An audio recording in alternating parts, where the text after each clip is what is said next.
Assalamualaikum warahmatullahi wabarakatuh. Waalaikumsalam warahmatullahi wabarakatuh. Perkenalkan, kami dari Fakultas Hukum Universitas Islam Jakarta, Fakultas Hukum. Di sini kami ingin memberi penyuluhan kepada teman-teman yang bertemakan demokrasi. Perkenalkan, teman saya dari Rafi Prabani. Saya Salsa Fadila, biasa dipanggil Salsa. Saya Yuda Prastio. Saya namanya Rizky Bugis.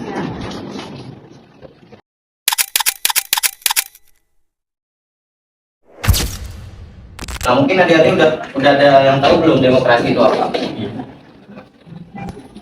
Pengertian demokrasi menurut para ahli. Menurut H.L. Mencken, demokrasi adalah sebuah teori yang mana rakyat tahu apa yang mereka butuhkan dan pantas dapatkan sangatlah berat. Jadi yang dimaksud H.L. Mencken ini, demokrasi sebagai suatu teori yang memungkinkan masyarakat mengetahui dan mendapatkan apa yang mereka butuhkan. Terus ada juga Oxford English Dictionary. Menurut Oxford English Dictionary, demokrasi adalah pemerintahan oleh rakyat. Bentuk pemerintahnya terletak pada kedaulatan rakyat secara menyeluruh dan dijalankan secara langsung oleh rakyat atau pejabat yang dipilih oleh rakyat.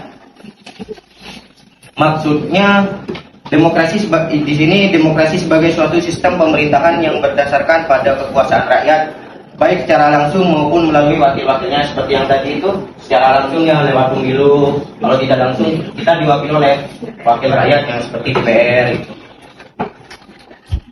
Terus juga menurut Gebesau, di sini demokrasi adalah pemilu pengganti oleh pihak yang tidak kompeten, di mana banyak kesepakatan yang diselewengkan.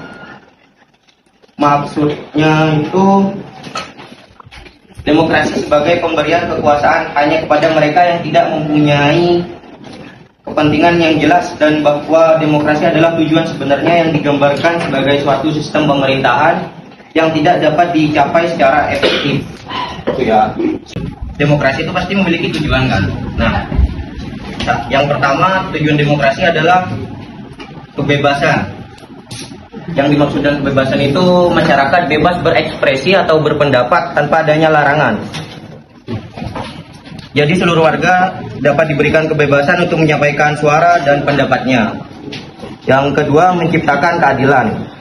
Dalam sistem demokrasi ini yang menganut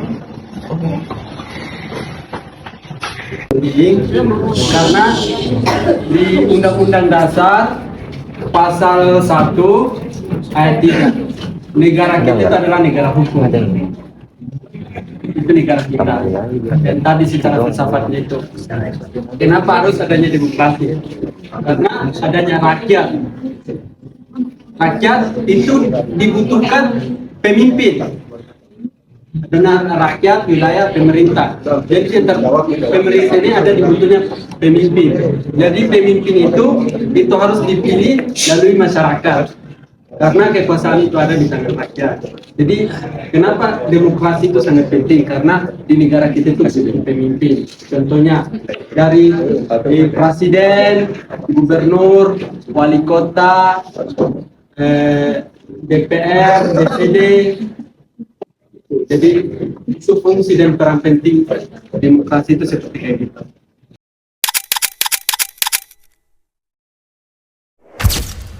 negara demokrasi terdiri atas hukum dan hak asasi manusia, keterbukaan informasi, pemilihan bebas dan adil, partisipasi rakyat, pemisahan kekuasaan. Untuk hukum dan hak asasi manusia, negara demokrasi memegang teguh supremasi hukum dan melindungi hak asasi manusia. Sistem peradilan independen berperan penting dalam menegakkan hukum dan hak-hak warga negara. Keterbukaan informasi. Salah satu ciri umum negara demokrasi yakni memiliki keterbukaan yang mendukung transparansi dan akses bebas terhadap informasi. Selain itu, pemerintah wajib memberikan informasi yang cukup kepada publik sehingga rakyat dapat memantau kegiatan pemerintah dengan baik. Pemilihan bebas dan adil. Ciri negara demokrasi selanjutnya adalah proses pemilihan umum yang bebas dan adil adalah salah satu pilar utama demokrasi. Rakyat memilih hak untuk memilih para pemimpin mereka dan pemilihan harus diawasi dan dilaksanakan dengan jujur. Partisipasi rakyat. Rakyat memiliki hak dan kesempatan untuk berpartisipasi dalam proses pengambilan keputusan pemerintah baik melalui pemilihan umum, petisi demokrasi, atau partisipasi dalam lembaga-lembaga demokrasi. Pemisahan kekuasaan. Pemisahan kekuasaan adalah prinsip dasar dalam sistem pemerintahan demokrasi.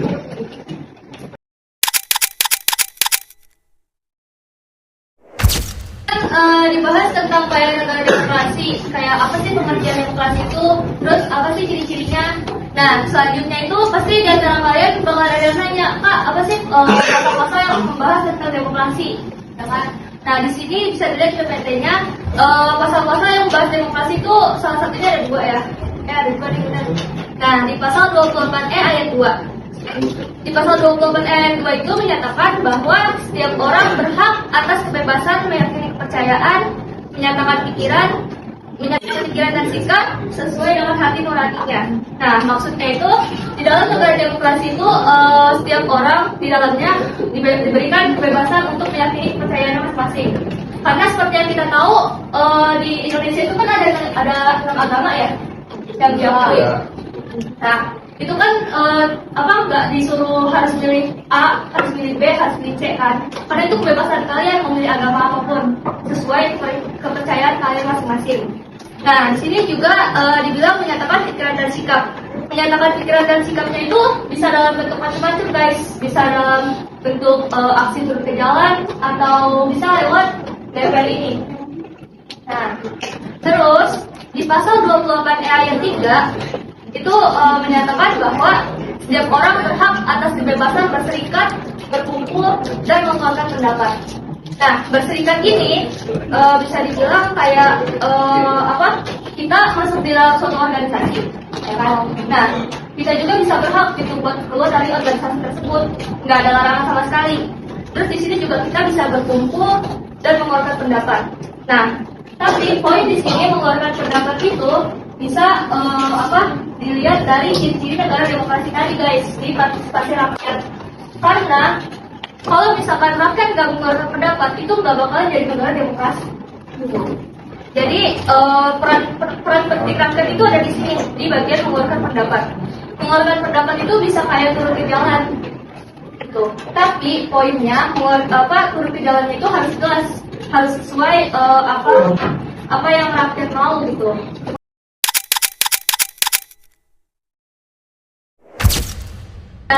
Bisa dilihat dari tugas dan hubungan antara alat kelengkapan negara. Itu ada tiga. Ada demokrasi dengan sistem parlementer, demokrasi dengan sistem pemisahan kekuasaan, terus ada demokrasi dengan sistem referendum. Nah, demokrasi sistem parlementer ini adalah demokrasi yang terdapat hubungan yang kuat antara badan legislatif sama badan eksekutif. Jadi keduanya itu saling berkesinambungan gitu. Nah, demokrasi dengan sistem pemisahan kekuasaan itu Sikap apatis itu sikap tak acuh terhadap segala sesuatu yang terjadi di sekitar. Kayak contohnya tuh pemilu kemarin, pasti di antara kalian ada yang golput nggak? Ada yang golput nggak? Ada yang nggak milih nggak? Nggak banyak guys. Ada nggak? Nggak ada ya, bagus. Nah, yang golput itu salah satu termasuk orang yang punya sikap apatis. Nah, ini nih sikap apatis nih. Yang golput. Nah, itu apa? Nanti kita ya.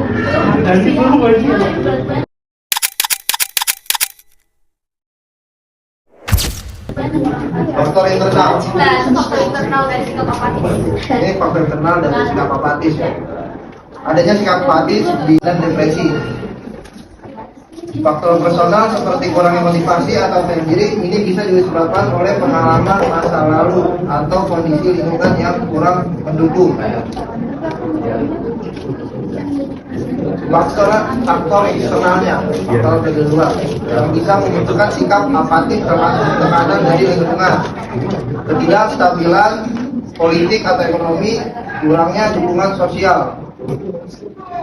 Hal ini juga dapat disebabkan oleh ketidakpuasan terhadap sistem atau kepercayaan bahwa perubahan tidak mungkin terjadi.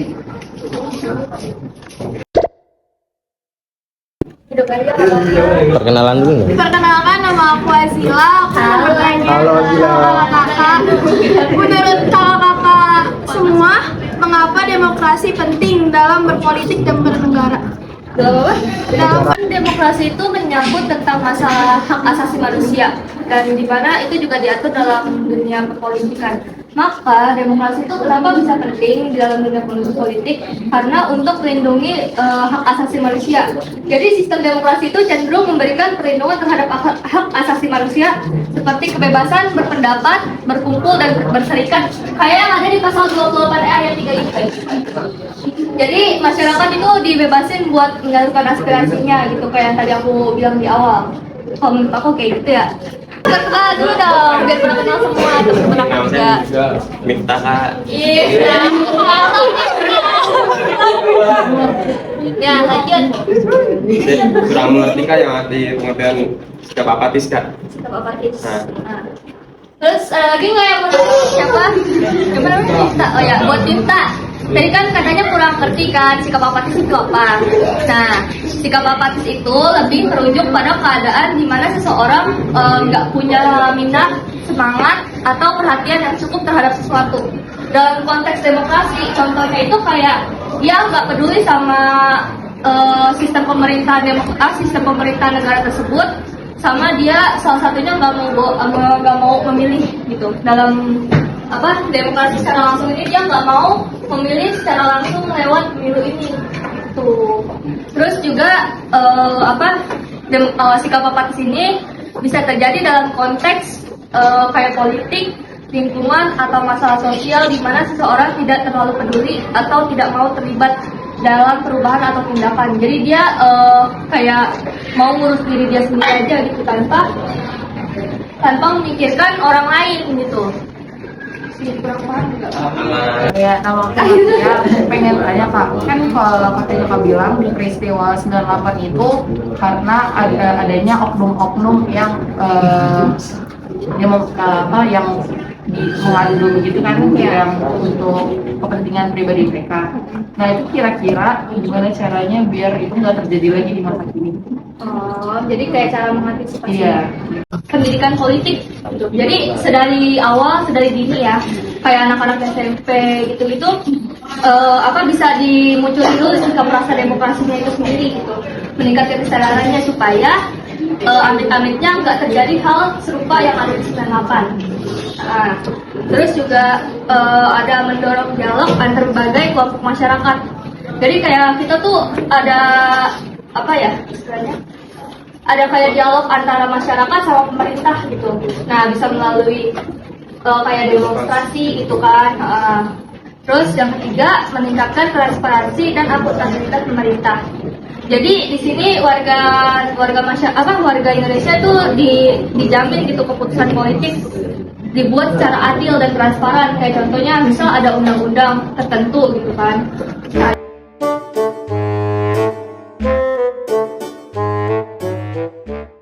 Juga demokrasi itu dari kata demos dan kratos. Demos itu rakyat. Demon itu setan. Demos itu rakyat. Kratos itu kekuasaan. Nah, jadi artinya apa tuh? Jadi ya demokrasi. Tapi benar kan? Nggak salah. Tapi maksudnya demokrasi itu menurut kamu apa?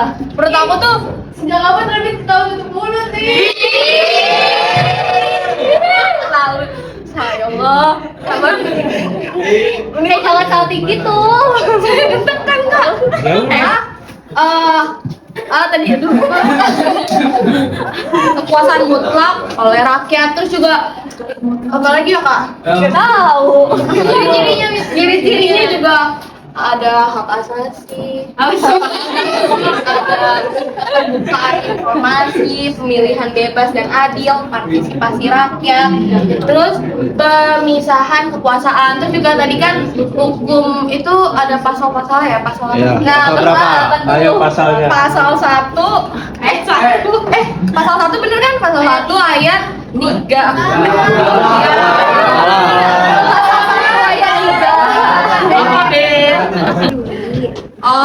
apatis adalah sikap tak acuh terhadap segala sesuatu yang terjadi di sekitar, kayak nggak peduli gitu ya. Terus maksudnya gimana? Contohnya kayak Tadi aku udah bilang tahu di awal. Bisa dilihat dari papan tulis tuh. Yang secara langsung. oh pemilu. Contohnya Kalau misalkan contohnya ada pemilu nih, kalau misalkan yang golput itu termasuk sikap dari apatis. Nah kalau misalkan yang pemilu itu nggak sikap apatis guys. Jadi siapa Kata-kata yang salah dan banyak bercandanya lah. Memang manusia tidak luput dari kesalahan ya.